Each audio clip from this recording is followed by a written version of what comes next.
Mesdames et messieurs, bienvenue sur Africa 24 pour ce nouveau numéro de décryptage. Les 16 et 17 mars 2017 a eu lieu à Casablanca au Maroc la 5e édition du Forum Afrique Développement organisé par le groupe bancaire Attijari Wafa Bank. Ce sont plus de 2000 participants qui étaient présents à ce grand rendez-vous d'affaires dont le thème cette année était « Les nouveaux modèles de croissance inclusive en Afrique ». Le Forum international Afrique Développement mettait l'accent cette année sur la coopération sud-sud afin d'améliorer la croissance sur le continent. Que faut-il retenir de cette 5e édition du Forum? Décryptage reçoit M. Boubker Djaï, il est le directeur général de ce groupe bancaire Attijari Wafa Bank. Quel bilan faites-vous de la 5e édition du Forum international Afrique Développement? Le bilan que nous tirons de cette 5e édition du Forum international Afrique Développement est un bilan vraiment très excellent pour nous parce que ça nous a permis de montrer, de mesurer l'engouement très important que suscite ce forum. On s'était au départ fixé un objectif de 1500 participants. On a été démenti, on a eu les dernières semaines une avalanche de demandes de participation émanant de plusieurs pays. On a été obligé de limiter le nombre de participants à 2000. Donc 2000 participants provenant de 30 pays, pratiquement 4000 rencontres d'affaires qui ont eu lieu. Donc c'est un bilan très important. Mais au-delà de ce bilan, c'est surtout la présence du président burkinabé, M. Kaboré, qui a honoré de sa présence cette 5e édition et qui démontre encore une fois que le monde politique et le monde économique doivent travailler ensemble pour arriver à des objectifs de croissance et de développement significatifs et durables surtout. Les différents intervenants lors du forum ont insisté sur la coopération sud-sud. Quels sont les outils pour la renforcer?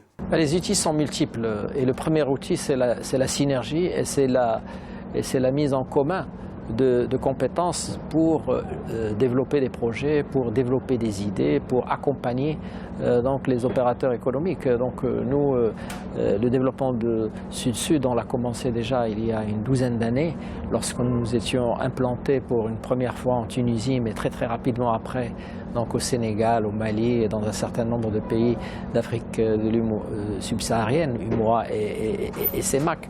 C'est déjà un moyen de renforcer la coopération Sud-Sud parce que quand nous allons nous installer dans un pays autre que le Maroc, eh bien nous veillons à ce que les pratiques et les développements peuvent connaître les entreprises puissent se faire justement dans leur pays d'origine, mais aussi dans les pays où nous nous trouvons. Votre banque est implantée dans de nombreux pays aux spécificités différentes.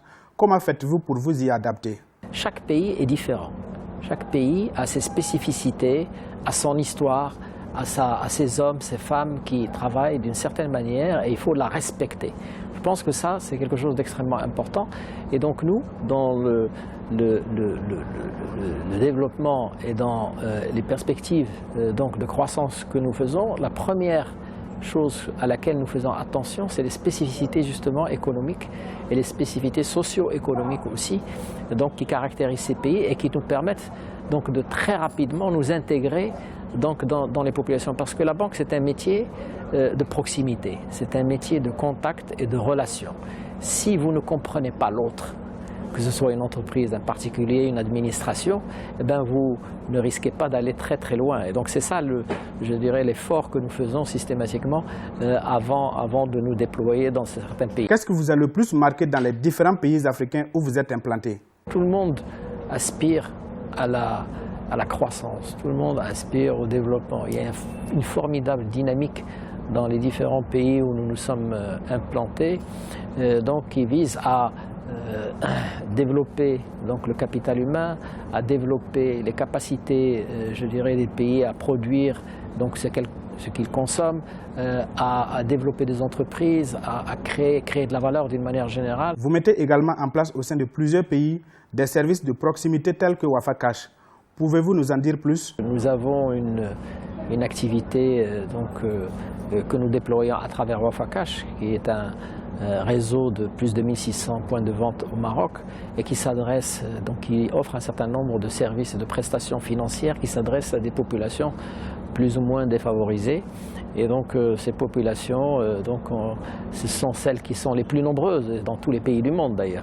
Et donc ces populations-là nous font confiance aujourd'hui et nous permettent donc de déployer ces activités d'une manière très importante au Maroc. Et nous essayons maintenant d'appliquer, pas les mêmes recettes, mais en les adaptant dans les différents pays. Ofakash aujourd'hui est présente au Sénégal.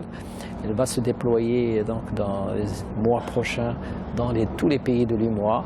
Et elle est présente, elle a eu un agrément au Cameroun et elle va commencer ses activités dans quelques mois, Inch'Allah.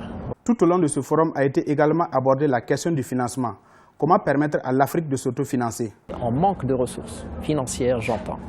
Pour avoir ces ressources financières, il faut développer la collecte de l'épargne. Il faut combattre, évidemment, l'économie informelle, de manière à ce qu'elle rentre dans le formel et puisse participer elle-même au développement économique et à la constitution, in fine, de ressources. Donc le problème de la ressource est important. Le modèle que nous sommes en train de déployer dans les différents pays, c'est justement de veiller et de faire en sorte que les ressources disponibles à un endroit puissent servir à financer des besoins qui se trouvent dans un autre pays. Et le fait justement d'avoir un réseau de banques qui est implanté dans plusieurs pays permet justement de faire cette collecte multi-pays et de la déverser lorsque c'est opportun sur une des économies ou dans un autre pays.